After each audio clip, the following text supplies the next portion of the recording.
자, 오늘은 소선지서 두 번째 시간 오바댜, 요나, 미가를 하도록 하겠습니다. 혹시 여러분 오바댜, 요나, 미가 읽어본 적 있나요? 여기서 아는 선지자 있나요? 요나 알죠? 요나. 물고기 뱃속에 들어갔다가 나온 요나. 자, 오늘 이 오바댜, 요나, 미가도 앞에 지난주에 우리 뭐 배웠죠? 호세아, 요엘, 아모스 배웠죠? 이 호세아, 요엘, 아모스가 이렇게 함께 연결되어 있었듯이 오바댜, 요나, 미가도 서로 연결되어져 있어요.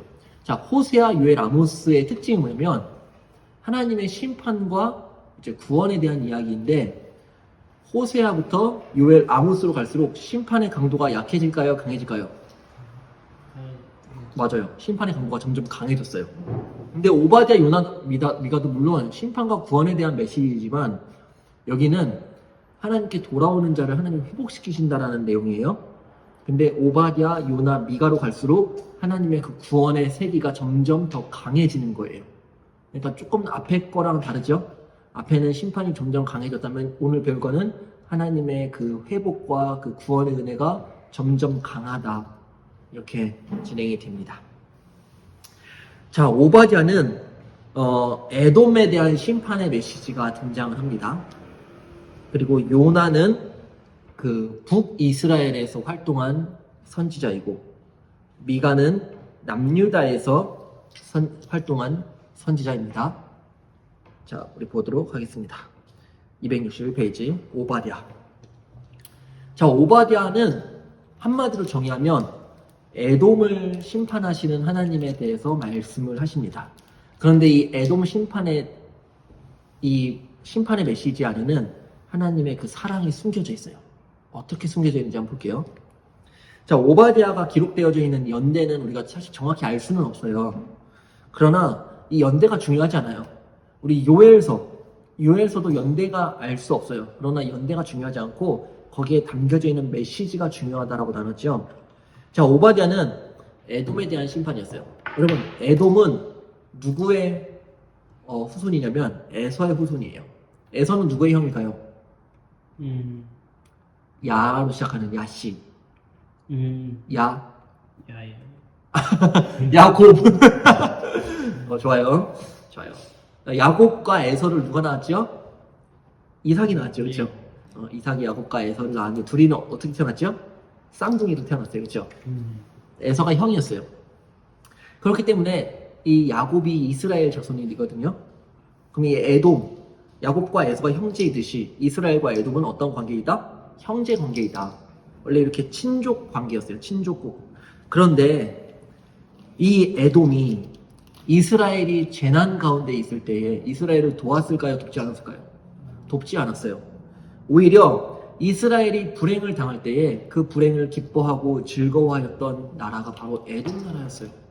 이것을 보시고 하나님이 에돔을 심판하시기로 작정을 하신 거예요. 그래서 오바댜는 총 한 장의 책인데 1절부터 14절까지는 에돔 심판에 대한 내용이 나오고 15절부터 21절까지는 시온의 승리에 대한 이야기가 나옵니다. 자, 넘어가서 260페이지. 자, 먼저 에돔 심판에 대한 이야기가 나와요. 오바댜는 하나님이 여러 나라들을 불러 에돔을 치게 하신다는 경고로 이제 메시지가 시작이 됩니다. 에돔은 바위 틈에 거주하며 높은 곳에 살았던 족속이거든요. 자, 그러면 어떨까요? 바위 틈에 살고 높은 곳에 살았대요. 다른 나라가 함부로 공격할 수 없었겠죠. 그러니까 굉장히 교만한 나라였어요, 에돔은. 이 에돔을 하나님이 심판하실 것이다. 그들이 아무리 높은 곳에 있을지라도, 그들이 아무리 바위 틈에 숨어 있을지라도 하나님은 반드시 그들을 찾아내어서 하나님이 심판하실 것이다. 우리도 마찬가지예요. 아무리 똑똑하고 내가 돈이 많고 내가 힘이 세고 인간관계가 넓다 할지라도 이런 사람들은 하나님의 심판을 피할 수 있을까요? 아니에요. 죄를 지으면 아무리 돈 많고 강력하고 힘이 세다 할지라도 하나님의 심판을 피할 수가 없다라는 거예요. 자, 그럼 하나님 왜 심판하시냐? 왜 심판하시냐면 에돔의 친족국인 그 이스라엘이 고통을 당할 때에 에돔은 그것을 지켜보면서 즐거워하였고 심지어 그 고통을 당할 때에 이스라엘을 약탈하였던 나라가 에돔이었어요. 하나님이 그래서 심판하신다는 거예요. 이게 뭐냐면 하나님이 에돔에 대해서 심판하시지만 그 에돔에 대한 심판의 이유를 생각해 보면 하나님이 이스라엘 백성을 얼마나 사랑하시는지를 알 수가 있어요.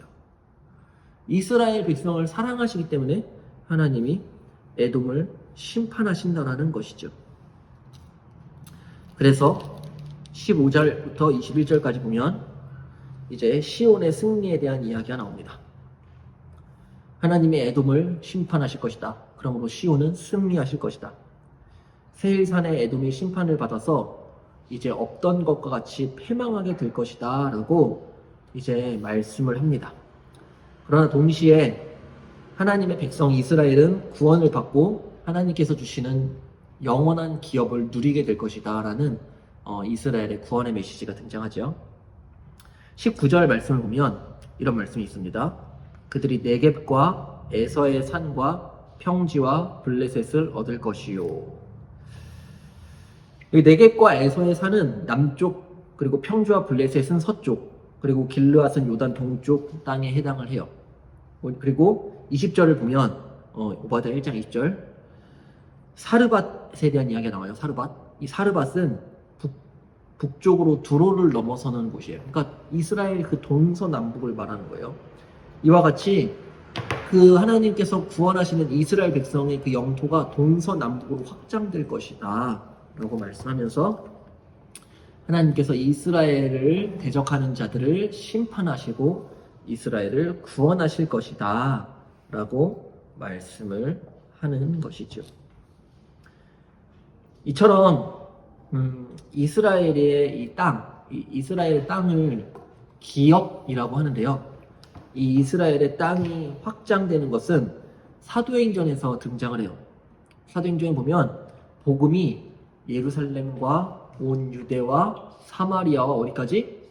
땅끝까지 전하여진다고 했잖아요.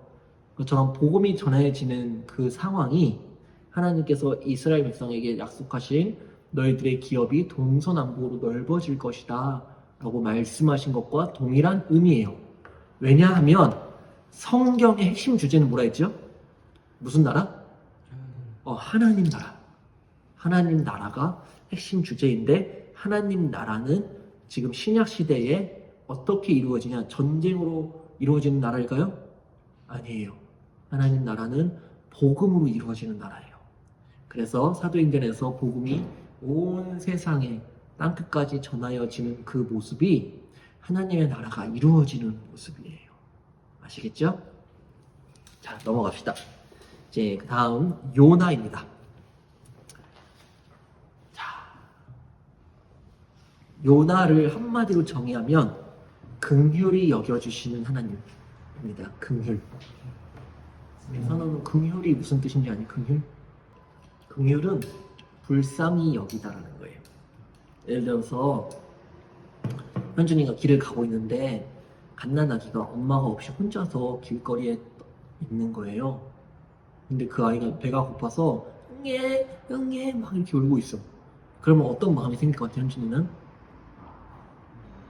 그치, 불쌍한 마음이 생기지. 선우는?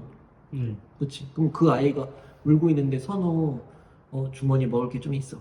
그러면 그거를 줄 거야, 안 줄 거야? 줘요. 그치, 주지.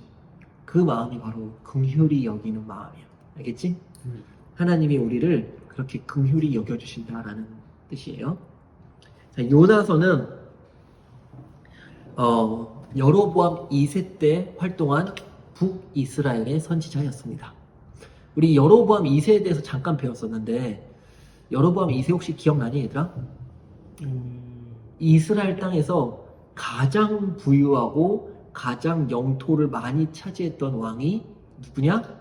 여로보암 2세였어요. 여로보암 2세는 예후 왕이라는 그 예후 왕조의 마지막 왕이었어요. 그 당시에 하나님께서 요나를 부르신 거예요. 그래서 이 요나가 요나서에 이제 요나서는 총 4장으로 구성되어져 있는데 1장부터 2장까지는 요나의 개인적인 구원에 대한 이야기가 나오고 3장부터 4장까지는 이방 족속인 니느웨 백성을 구원하시는 내용이 나와요. 니느웨는 도시 이름인데 어떤 도시이냐면 아수르라는 도시의 수도가 바로 니느웨예요. 우리 대한민국의 수도 어디죠? 서울이죠. 그리고 미국의 수도는 워싱턴. 워싱턴. 그렇죠. 영국은 런던. 선우 이번에 영국 갔다 오지 않았나? 네. 왜 몰라? 북한은 평양. 일본은 도쿄. 좋아요. 중국은 베이징. 그죠? 이처럼 각 나라에 그 수도가 있어요. 각 나라의 수도가 왜 수도일까요? 모든 정치, 경제, 사회, 문화, 교육, 철학, 미술, 예술 모든 것들이 집약되어져 있는 곳이 수도지였죠. 그처럼 이 당시에 아수르의 수도는 니느웨였어요. 근데 그 니느웨가 하나님께 너무 많은 죄를 지은 거예요. 하나님께 많이 죄를 짓고 이제 하나님께서 죄를 짓는 그 니느웨 백성들을 향하여서 심판을 명령을 하십니다. 요나를 통하여 심판을 명령을 하세요. 근데 요나가 그 심판의 메시지를 들고 가서 이제 전했는데 니느웨 백성이 회개를 한 거예요. 어떤 일이 발생했을까요? 그게 바로 이 요나서에 대한 이야기입니다. 봅시다. 265페이지 봅시다. 자, 요나는 여로보암 2세 때 이스라엘 영토 확장을 예언한 선지자예요. 265페이지입니다. 자, 이제 요나가 사역했던 이제 시기는 아직 아수르라는 나라가 강대국으로 아직 번성하지는 않았을 때예요. 근데 하나님은 그 당시에 니느웨가 너무 악독해가지고 그것을 보시고 요나에게 너 니느웨로 가서 나의 말씀을 전해라 라고 말씀한 거예요. 근데 하지만 요나는 이것을 먼저 거부했어요. 하나님을 피해서 니느웨와 정반대되는 길로 배를 타고 하나님을 도망친 거죠. 그가 탄 배가 이제 풍랑을 만나서 모두들 이제 살려고 이제 아우성을 썼어요. 살려주세요, 살려주세요. 풍랑을 만나버린 거예요. 어제도 혹시 뉴스 봤니 얘들아? 제주도? 네. 제주도에 배 정복된 거 알아? 사람 많이 죽었는데. 그것처럼 그 요나가 탄 배가 뒤집어진 거예요. 그 요나는 배 밑층에서 이제 깊이 잠을 자고 있었어요. 이때 선장이 요나를 깨우면서 일어나라, 일어나라.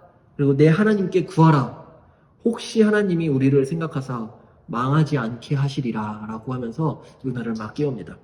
선장의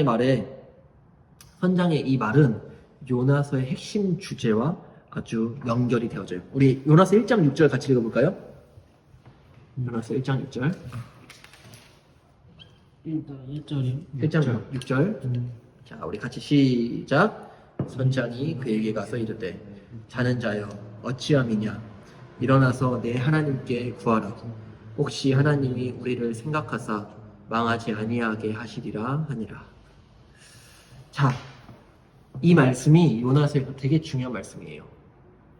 혹시 하나님이 우리를 생각하사 망하지 아니하게 하시리라. 하나님을 거역한 요나 때문에 풍랑으로 망하게 되었더라도 하나님의 은혜를 구하면 그 풍랑을 거두지지 않겠느냐라는 그런 의미예요. 요나가 이 풍랑이 자신 때문인 것을 고백하고 사람들은 여호와를 두려워하여서 그 요나를 바다에 던져버립니다. 그리고 큰 물고기가 요나를 확 삼켜버려요. 그리고 그는 며칠 동안 뱃속에 있었냐면 3일 동안 뱃속에 있었어요. 이것은 예수님의 죽음을 상징해요. 예수님도 죽으시고 며칠 만에 부활하셨죠? 3일 만에 부활하셨거든요. 자, 2장에 보면 요나의 기도가 등장합니다. 물고기 뱃속에서 요나는 하나님께 기도를 했습니다. 그리고 하나님은 그 기도를 들어주셨어요. 요나의 기도의 핵심은 뭐냐면 하나님 심판을 돌이켜 주십시오 라는 그 기도였어요. 그리고 3장에 넘어가서 이제 다시 물고기가 요나를 육지에 토해내었고 요나는 이제 드디어 하나님 말을 듣고 니느웨로 가서 하나님 말씀을 전합니다. 니느웨에서 전한 요나의 메시지는 뭐냐면 이거예요. 40일이 지나면 이 니느웨 성은 무너질 것이다. 근데 이 이야기를 듣고 놀라운 일이 발생한 거예요. 니느웨 사람들이 회개를 하기 시작한 것이죠. 니느웨 사람들이 금식을 선포하고 거친 베옷을 입고 애통과 회개를 하기 시작했어요. 그랬더니 40일 있으면 무너진다라는 하나님의 심판이 이루어졌을까요? 이루어지지 않았을까요? 이루어지지 않았어요. 여기서 전하고자 하는 메시지가 뭐냐면 니느웨는 이방 백성이잖아요. 그렇죠? 하나님의 선택된 백성이 아닌데 이 이방 백성이더라도 그들이 그 악한 길에서 떠나서 돌이키면 하나님은 용서하시고 회복시키신다. 이것이 바로 하나님의 은혜로운 성품이다라는 것을 말해주는 거예요. 근데 하물며 그 이방 백성이 회개할 때에 다시 회복시켜 주시는 하나님이신데 자기 백성이 회개하면 하나님은 어떻게 하실까요? 즉각 회복시키고 돌이키시게 하시겠다라는 그 메시지를 요나서가 전해주는 거예요. 요나서의 핵심 메시지는 뭐냐면 은혜롭고 자비로우신 하나님께서 아무리 심판을 작정하셨다 할지라도 너희들이 회개하고 돌이키면 하나님은 그 재앙을 거두어 들이신다라는 것이 이 요나서의 핵심 메시지입니다. 우리 마지막으로 요나서 4장 2절을 읽고 요나서를 마치도록 할게요. 요나서 4장 2절 찾았나요? 시작. 여호와께 기도하여 이르되 여호와여 내가 고국에 있을 때에 이러하겠다고 말씀하지 아니하였나이까. 그러므로 내가 빨리 다시스로 도망하였사오니 주께서는 어떤 분이시다? 은혜로우시며 자비로우시며 노하기를 더디하시며 인애가 크시사 뜻을 돌이켜 재앙을 내리지 아니하시는 하나님이신 줄을 내가 알았음이니이다. 이게 바로 요나서의 핵심 메시지예요. 하나님께 회개하면 하나님은 은혜로우시고 자비로우시고 노하기를 더디하시고 인애가 크시기 때문에 그 뜻을 돌이키신다. 이게 바로 요나서의 메시지입니다. 우리 마지막 미가입니다. 미가서 오바댜, 요나, 미가. 자, 미가서는 한마디로 정하면 인애하신 주입니다. 인애는 사랑이 많으시고 인자하시다라는 뜻이에요. 자, 미가서의 핵심 구절은 7장 18절인데 우리 7장 18절 한번 같이 읽어볼까요? 미가서 7장 18절. 7장이. 7. 자, 7장 18절 준비 시작. 주와 같은 신이 어디 있으리이까? 주께서는 죄악과 그 기업의 남은 자의 허물을 사유하시며 인애를 기뻐하심으로 진노를 오래 품지 아니하시나이다.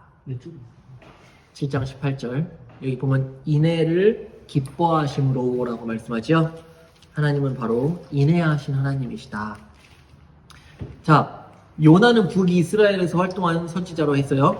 미가는 어디서 활동했냐면 남유다에서 활동한 선지자입니다. 미가가 활동했던 당시에 남유다의 왕은 요담, 아하스, 히스기야입니다. 여러분, 미가와 같은 시대에 활동한 선지자가 있어요. 누굴까요? 이사야예요. 바로 우리가 잘 알고 있는 이사야 선지자. 근데 이사야는 주로 그런 왕궁에서 왕들을 대상으로 사역을 했지만 미가는 서민들의 입장에서 그런 일반 백성들의 입장에서 사역을 하였습니다. 이 시대는 어떤 시대냐면 북이스라엘이 극심하게 타락하여서 아수르에 의하여서 멸망당하는 시기였어요.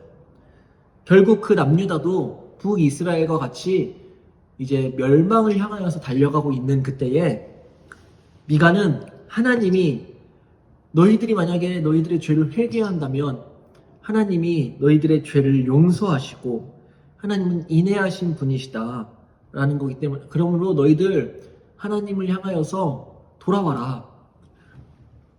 라고 말씀을 하는 거죠. 미가서는 총 3개로 이렇게 구분되어지는데 1장부터 2장까지는 백성에 대한 이야기, 그리고 3장부터 5장까지는 지도자들에 대한 이야기, 그리고 6장부터 7장까지는 이제 이스라엘 백성과 변론하는 이야기가 등장을 합니다. 자, 넘어가서 269페이지입니다. 첫 번째 이제 백성과 관련된 이야기입니다. 이제 백성을 향하여서 미가가 외치는 거예요. 이스라엘의 죄와 유다의 죄. 자, 1절부터 7절을 보면 미가의 예언은 사마리아와 예루살렘에 관한 묵시다 라고 말씀을 하고 있어요. 사마리아와 1장 1절에 보면 사마리아와 예루살렘. 사마리아는 당시 북이스라엘의 수도였고 예루살렘은 남유다의 수도였죠.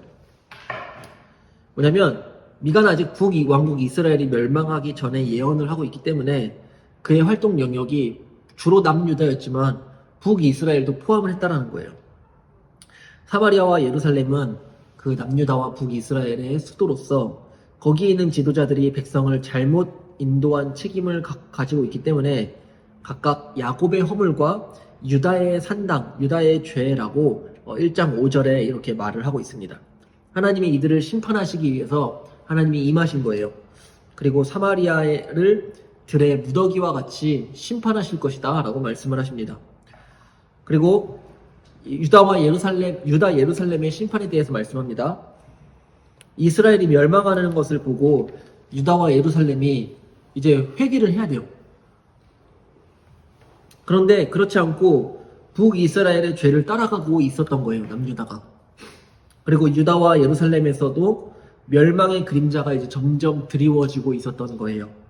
1장 10절부터 15절에 미가는 유다의 여러 성읍을 열거하면서 예루살렘을 향하여서 점점 그 위기가 좁혀오고 있다는 것을 말씀을 합니다. 그리고 2장이 넘어가면 언약 백성이 심판받는 가장 큰 이유는 그 기득권자들이, 당시에 이제 기득권자들이죠. 권력을 갖고 있는 자들이 약자들을 억압하고 그들을 약탈했기 때문에 그래요. 그러니까 그들은 예언자들의 경고를 거부하면서 어려움 당한 사람들을 돌아보지 않고 자신들의 즐거움만을 추구하는 아주 이기적인 모습을 따라갔어요. 그렇기 때문에 하나님은 그들을 향하여서 멸망을 선고하신 거죠.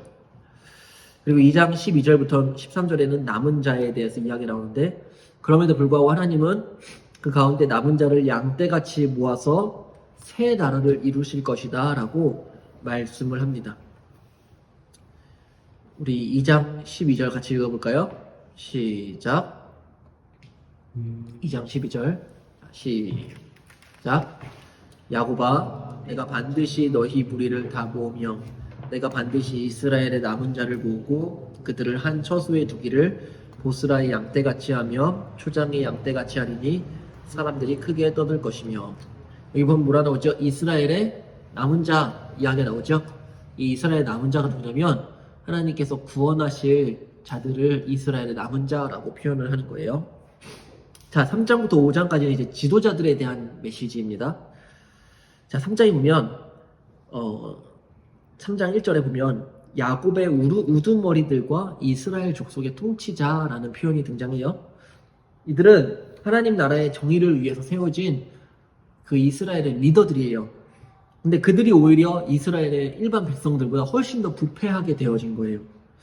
선지자는 하나님의 뜻을 바르게 선포하면서 백성들을 올바로 이끌어야 할 이 지도자들이 오히려 돈을 사랑하고 그리고 사람들을 핍박하고 억압하고 이런 모습을 보면서 하나님이 이들을 향하여서 경고를 하시는 거죠. 이들은 절대 자기들에게는 재앙이 닥치지 않을 것이다 라고 믿고 있었어요. 그러나 하나님께서는 이들을 심판하실 것이다 라고 말씀을 하십니다. 이처럼 자기가 예수 믿는다고 하면서, 제가 하나님 믿는다고 하면서, 하나님 섬긴다고 하면서 돈 사랑하고 약자들을 괴롭히고 하는 그런 모습들은 부패한 기독교의 아주 대표적인 모습이에요. 하나님은 이러한 부패한 지도자들 때문에 예루살렘을 돌무더기가 될 것이다 라고 말씀을 하십니다. 우리 미가서 3장 10절부터 11절 같이 읽어볼까요? 자, 시작. 시온을 피로 예루살렘을 죄악으로 건축하는도다. 그들의 우두머리들은 뇌물을 위하여 재판하며 그들의 제사장은 삭슬 위하여 교훈하며 그들의 선지자는 돈을 위하여 점을 치면서도 여호와를 의뢰하여 이르기를 여호와께서 우리 중에 계시지 아니하냐 재앙이 우리에게 임하지 아니하리라 하는도다. 여기 보면 당시에 어떤 상황이냐면 우두머리들이 재판을 하는데 무엇을 위해 재판한다고 하죠? 뇌물을 위해 재판하고 당시 제사장들이 이제 하나님 말씀을 가르쳤단 말이에요. 이를 저처럼. 근데 무엇을 위해서 가르쳤다? 삭슬. 삭시 뭐냐면 이 월급 말하는 거, 월급, 봉급. 그리고 선지자들은 점을 치는데 점 치는 거 하나님이 기뻐하지 않으세요. 점을 쳤대요. 근데 왜 점 쳤냐? 돈을 위하여 점을 쳤대요. 이 모습을 보면서 하나님의 심판을 말씀하시는 거예요. 그럼에도 불구하고 이들이 지도자들이 말하기를 재앙이 절대 우리에게 임하지 않을 거야 라고 말하고 있는 것이죠. 넘어가서 이제 4장부터 5장까지는 시온과 지도자를 하나님이 회복하실 것이다 라고 말씀하십니다. 4장에 보면 새 시온에 대한 이야기가 나옵니다. 하나님은 이 죄로 인하여서 무더기처럼 이렇게 황폐하게 되어진 이 시온을 다시 회복시키시고 일으키실 것이다 라고 말씀을 하십니다. 그때 시온은 온 세상의 중심이 되실 것이다 라고 말씀합니다. 4장 1절부터 2절에 보면 어떤 말씀이 등장하냐면 이 시온에서 하나님의 율법과 말씀이 나온다라고 말씀을 해요. 하나님의 율법과 말씀이 나오는 곳은 하나님의 통치가 임한다라는 뜻이에요. 그래서 하나님의 통치 아래에서 이제 이 세상의 전쟁이 그치게 될 것이고 각 사람은 더 이상 기득권자들에게 자신의 재산을 빼앗기지 않을 것이다. 그리고 그들은 안전하게 살고 평안하게 살게 될 것이다 라고 말씀을 하는 거예요. 하나님은 회복된 시온에 포로된 이스라엘 백성을 구원하여서 다시 모으고 거기에서 그들을 다스리면서 그 백성을 승리로 이끄실 것이다 라고 말씀을 하는 거예요. 그리고 5장에 보면 이제 드디어 새 지도자가 등장합니다. 새 지도자는 어디서 나오냐면 베들레헴에서 등장을 한대요. 이거 예언의 말씀이에요. 여러분 예수님이 어디서 나온지 아세요? 베들레헴에서 나오셨어요. 여기서 예언하고 있는 5장 2절에 말하고 있는 새로운 지도자, 새로운 왕은 바로 예수님을 의미하는 거예요. 그가 오셔서 하실 일이 무엇이냐면 여호와의 능력과 하나님의 이름을 의지하여서 온 세상을 하나님의 뜻대로 통치하신다라는 거예요. 그게 바로 예수님이 하시는 일이에요. 예수님께서는 하나님의 능력으로 오셨어요. 그리고 하나님의 이름을 위하여서 그리고 그 이름을 의지하여서 이 세상을 통치하시러 오신 분이에요. 지금도 이 세상을 다스리고 계시고요. 자, 넘어가서 마지막 6장부터 7장. 마지막입니다. 다 왔어요, 이제 변론입니다, 마지막. 하나님은 죄에 대해 심판하시는 것이 정의로운 것임을 선포하신 후에 심판 후에는 하나님이 그 백성을 반드시 회복시킬 것이다 라고 예언을 합니다. 자, 6장에 보면 이스라엘의 죄에 대하여서 하나님이 심판하십니다. 하나님은 이스라엘 백성들에게 원하시는 것은 희생 제사가 아니래요. 오히려 6장 8절 보시면 이렇게 말씀하세요. 우리 6장 8절 같이 읽어볼까요? 시작. 사람아, 주께서 선한 것이 무엇임을 내게 보이셨나니 여호와께서 내게 구하시는 것은 오직 정의를 행하며 인자를 사랑하며 겸손하게 내 하나님과 함께 행하는 것이 아니냐. 하나님이 원하시는 제사는 정의를 행하는 거래요. 그리고 인자를 사랑하며 겸손하게 내 하나님과 함께 행하는 것이 아니냐. 하나님이 원하시는 것은 하나님의 법을 따르는 거예요. 근데 이스라엘 백성들은 정의를 행하지 않았고 인자를 사랑하지 않았고 겸손하지 않고 오히려 교만하게 되어서 하나님이 싫어하신 그 아합 왕의 길을 걸어갔어요. 그래서 하나님은 이 백성을 칼과 기근으로 심판하실 것이다 라고 말씀하신 것이죠. 그러나 마지막 7장에 넘어가서 하나님은 이스라엘 백성들에게 소망을 주십니다. 이 마지막 때에 미가는 구원의 하나님을 바라보면서 7장 8절에 나는 엎드러질지라도 일어날 것이요 어두운 데에 앉을지라도 여호와께서 나의 빛이 되실 것이미로다 라고 하면서 미가는 희망을 노래하고 있어요. 미가는 하나님의 인내하심을 강조하면서 그 이스라엘 백성이 자신의 죄를 고백하고 하나님의 도우심을 구한다면 하나님은 너희들을 용서하시고 너희들을 회복시켜 주실 것이다 라고 예언하고 있는 거예요. 그래서 미가의 이름의 뜻은 뭐냐면 주와 같은 신이 어디 있으리까 라는 뜻인데 이 자신의 이름에 대한 대답으로 이 미가서의 예언이 기록되어진 거예요. 주와 같이 우리의 죄를 용서하여 주시고 우리를 다시 회복시켜 주시고 우리를 구원하여 주시는 하나님은 이 세상에 그 누구도 없다라는 거예요. 하나님이 얼마나 우리를 사랑하시는지 우리 마지막으로 미가서 7장 18절부터 20절까지 읽고 마치도록 하겠습니다. 미가서 7장 18절에서 20절 시작. 주와 같은 신이 어디 있으리까? 주께서는 죄악과 그 기업에 남은 자의 허물을 사유하시며 인애를 기뻐하심으로 진노를 오래 품지 아니하시나이다. 다시 우리를 불쌍히 여기셔서 우리의 죄악을 발로 밟으시고 우리의 모든 죄를 깊은 바다에 던지시리이다. 주께서 옛적에 우리 조상들에게 맹세하신 대로 야곱에게 성실을 베푸시며 아브라함에게 인애를 더하시리이다. 미가서의 마지막은 하나님께서 우리를 구원하여 주신다는 소망의 메시지로 끝이 나요. 여러분, 우리가 이 세상을 살아가면서 죄를 짓게 돼요. 누군가를 미워하게 되고 돈을 사랑하게 되고 또한 음란한 마음을 품게 되고 교만한 마음을 품수리고 하나님에 대한 불신앙과 여러 가지 죄를 지으면서 우리가 살아가죠. 그러나 하나님께서는 우리의 모든 죄를 바다에 던져버리신대요. 우리가 회개하면.